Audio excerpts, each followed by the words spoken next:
The overhead announcement drifted through the airport. Flight 732 to Naval Base departure in 15 minutes. Everyone at Gate 14 stood waiting, but one man didn't belong. He shuffled forward, cane tapping lightly, medals glinting on his chest. As he approached, a young Navy lieutenant stepped up, tablet in hand, posture rigid. "Sir, you can't board," he said sharply.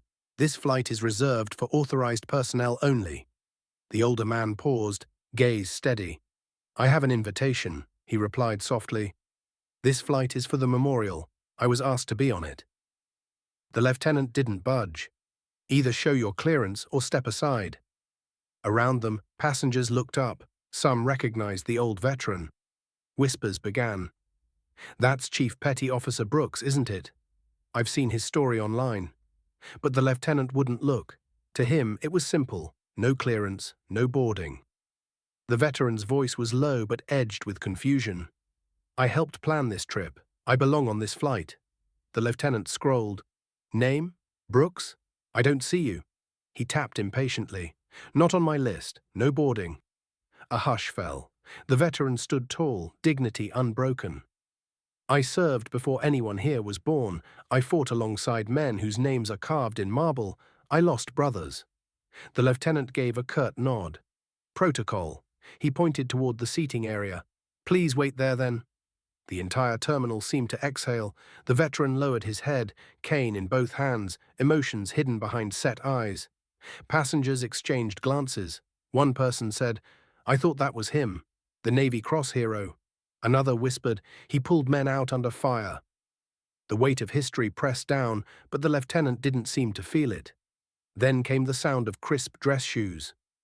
Admiral Howard strode into view, white uniform impeccable, a stern calm in his eyes as he scanned the gate. He paused when he saw the duo. "What's happening here?" he asked the lieutenant. "Sir," the lieutenant snapped to attention, voice stiff. "This individual claims authorization, but he isn't on the manifest." The Admiral's gaze shifted to the old man. For a moment, nothing moved. Then recognition flickered, and his face softened. He addressed the veteran. "Raymond Brooks?" The man nodded. Admiral Howard inhaled deeply. Raymond Brooks," he repeated, voice low. He turned to the lieutenant and said quietly but firmly, "You know that name?" The lieutenant shook his head. "He's a Chief Petty Officer, winner of the Navy Cross for actions in Da Nang." The Admiral's tone sharpened. "And yet you blocked him from boarding." The lieutenant swallowed. "I was just following protocol, sir." "Protocol," the Admiral echoed.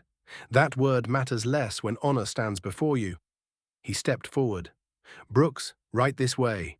You board first, in any seat you choose. And young man," he said, pointing to the lieutenant, "you salute him when he finds his seat."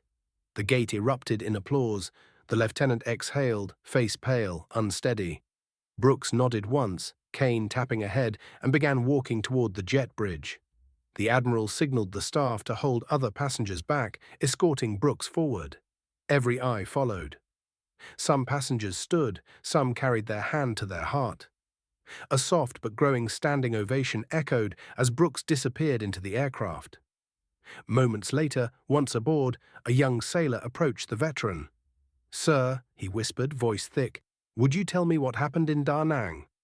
Brooks stared out the window for a moment, then quietly began, "We were ambushed. Bullets ripped through the night. I was wounded, but I pulled 4 men across the rice paddies. Only 2 made it. I wasn't a hero. I was the last one still moving." His words were calm, simple. Tears pooled in the sailor's eyes. He stood, crisp salute offered. Others did the same. It wasn't asked. It happened.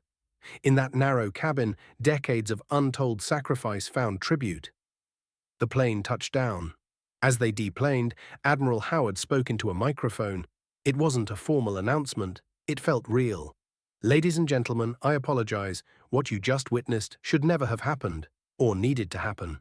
Let me be clear. Chief Petty Officer Raymond Brooks is not only authorized, he is central to what this memorial flight stands for." He paused. "We owe him every honor." Cameras clicked. News feeds lit up. A statement followed. "Chief Brooks, a man nearly left behind, now recognized wholeheartedly." Meanwhile, Lieutenant Collins, weary, head bent, was pulled aside. The Admiral spoke softly. "You need perspective. You bought protocol without asking questions.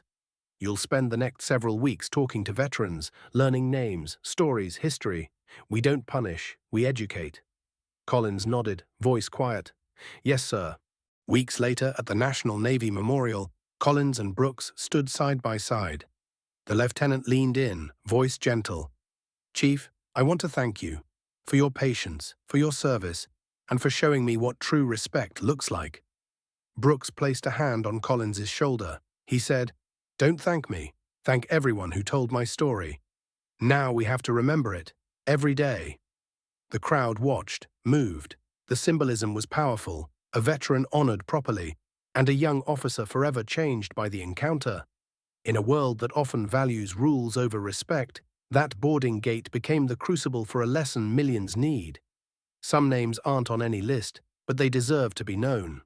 Some men don't stand out in the crowd until someone gives them their rightful place.